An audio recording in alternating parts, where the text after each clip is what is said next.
좋아요, 구독. 네, 오늘 AI 대 인간 챗 GPT에게 물어본 내용입니다.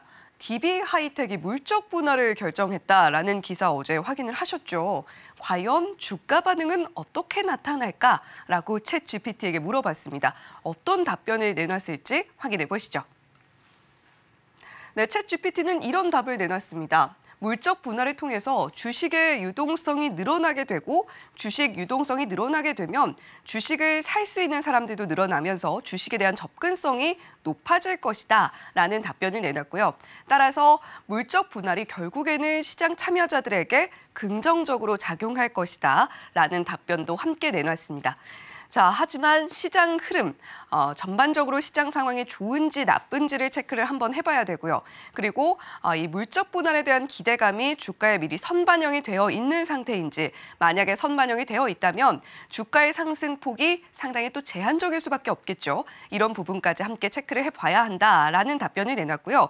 물론 여러 가지 요인들이 주가를 움직이고 있기 때문에 그 요인들도 함께 보면서 주가 반응은 다르게 나타날 것이다 라는 답변 챗 GPT가 내놨습니다.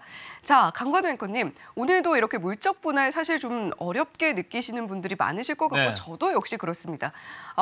이 물적 분할에 따른 주가 반응을 챗 GPT는 이렇게 예상을 했는데 네. 강 앵커님께서는 어떻게 보시나요? 저도 이제 다 뭐 정답인 것 같고 제가 이제 신경 쓰이는 게 시장 흐름이 선반영 여부를 좀 확인하라. 네. 주가가 좀 많이 올랐잖아요. 그렇죠. 그래서 이제 제가 얘기를 좀 슬슬 풀어볼게요. 최근에 이제 물적 분할 공시가 났지 않습니까? 그래가지고 그 하이텍 주가가 상당히 올랐습니다. 올랐으니까 저는 제가 볼 때는 대주주, 회사 입장이나 소액주주 입장이나 모두가 윈윈한 결과 아니겠느냐. 이렇게 일단 결론부터 말씀을 드리고요. 하나하나씩 좀 볼게요. 이게 물적 분할이 득일까요? 실일까요?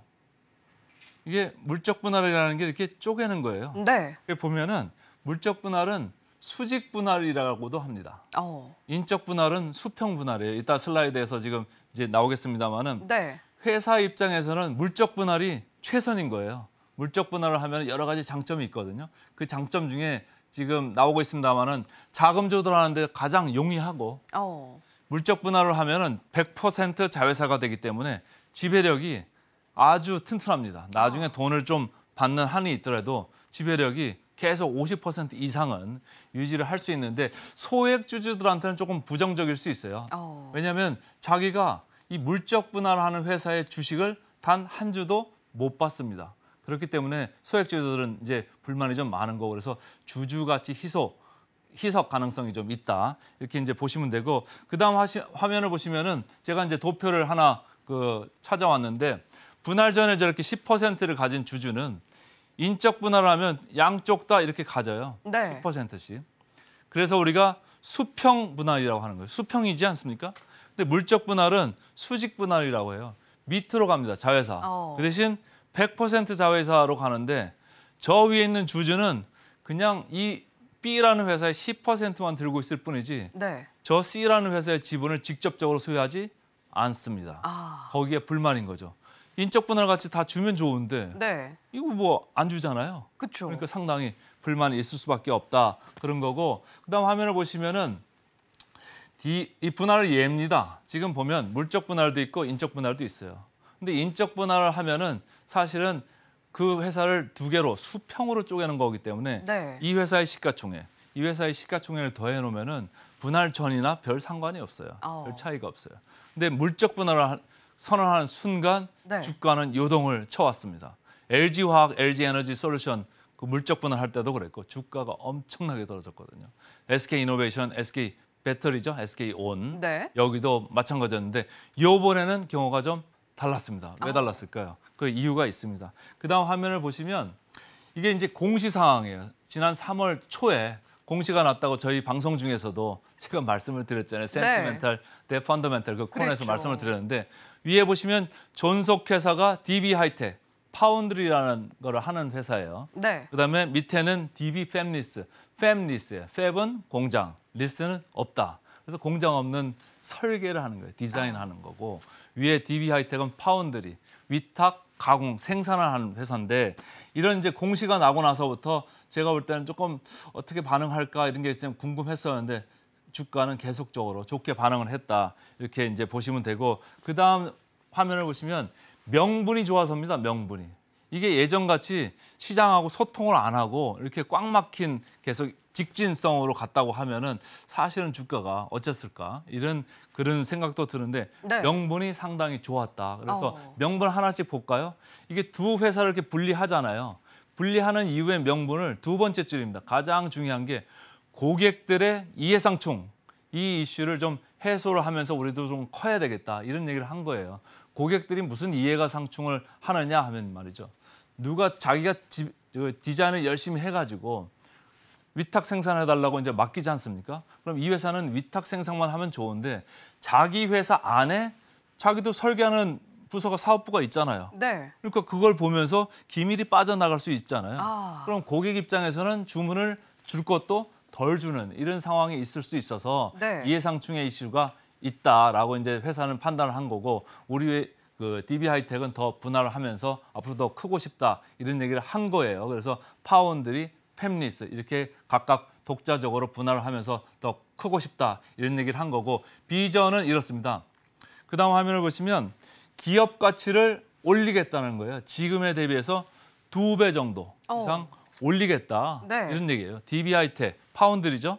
여기를 4조 원 정도로 올리고 DB 팹리스 설계 회사죠. 2조 원 정도로 올려가지고 전체적으로 27년까지 6조 원을 목표로 하면서 달려가겠다 이런 얘기고 네. 더 중요한 얘기는 분리된 자회사, 100% 자회사잖아요. 이게 상당히 중요한 포인트인데 신규로 상장을 하지 않겠다고 천명을 했습니다. 신규로 상장을 하면 아까 얘기한 소액주주들의 우려사항 그게 발현되는 거거든요. 네. 신규 상장을 하게 되면 아무래도 소액주주들이 가져가는 가치가 희석됩니다. 그렇기 때문에 상당히 반대되는 포인트가 있는 거고 그다음 줄에 보면 제가 그 파란 줄로 이렇게 얘기를 해놨습니다만 향후 5년 내에 상장을 할 경우 회사는 모회사 정관했다 이걸 딱 명시를 해가지고 그걸 정확하게 투명하게 처리하기로 하기는 했어요. 네. 그렇지만은 소액주주 입장에서 보면은 여기에 쟁점이 남아 있다 이런 얘기죠. 5년 내에 팹리스를 상장을 할 경우라고 그랬잖아요. 네. 안 한다는 얘기를 명확하게 한 게 아니지 않느냐. 그러네요. 이런 쪽에 이제 물고 늘어지는 거예요. 그래서 이제 여기가 쟁점인 부분인데 어쨌든 주총은 통과를 해가지고 주가는 이제 올라갔다가 어제 장중 고점을 치고 내려오기는 했습니다만은 전체적으로 지금 물적 분할 프로세스가 원만히 진행이 됐다 이렇게 이제 보시면 되고 그 다음 이제 화면을 보시면 국민연금이 선택을 한 거에 따라 가지고 주가 향방이 사실은 갈렸어요. 아.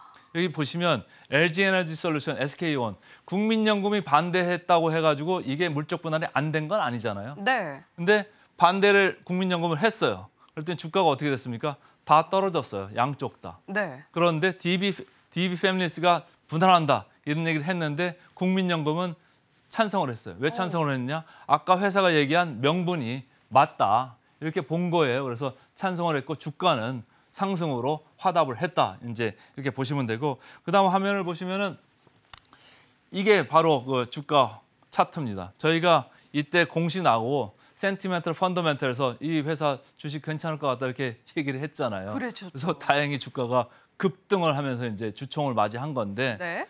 뭐 코스닥, 코스피보다 상당히 지금 올라가지고 뭐 소액주주나 사실 회사 입장이나 대주주나 다 지금 회피한 결과거든요. 그래서 뭐 조금 불만이 있을 수는 있겠습니다만은 모두가 회피한 결과가 나왔다 이렇게 보시면 되고 그러면 주가는 이렇게 먼저 선 반영해서 올랐는데 위험 요인은 없을까요? 그래서 제가 마지막으로 노파심의 위험 요인들을 조금 그 반영을 했거든요. 그래서 영업 부분도 지배구조도 기업 가치 할인 가능성도 좀 있다 이런 거고 영업 부분은 지금 IT 쪽이 좀 안 좋아요. 그래서 주문이 좀 줄었거든요. 네. 그리고 가동률이 좀 떨어졌어요. 그런 당장에 지금 영업상에 이제 문제가 있는 거고 그 세 번째 줄에 보면 공정전환에 신중한 DB 하이텍 제가 이렇게 써왔는데 이게 왜냐하면 사실은 미세화 쪽으로 가면서 점점 8인치 쪽으로 가야 돼요. 근데 지금 12인치에 주력하고 있는데 돈이 문제입니다. 돈. 아. 투자금을 많이 넣어야 되거든요. 네. 근데 사실 지금 현재로서는 그게 만만치는 않고 그래서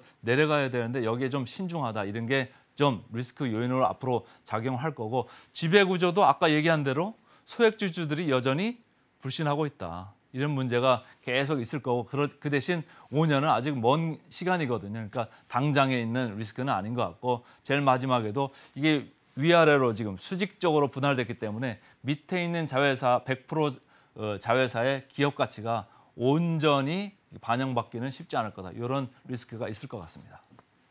좋아요, 구독!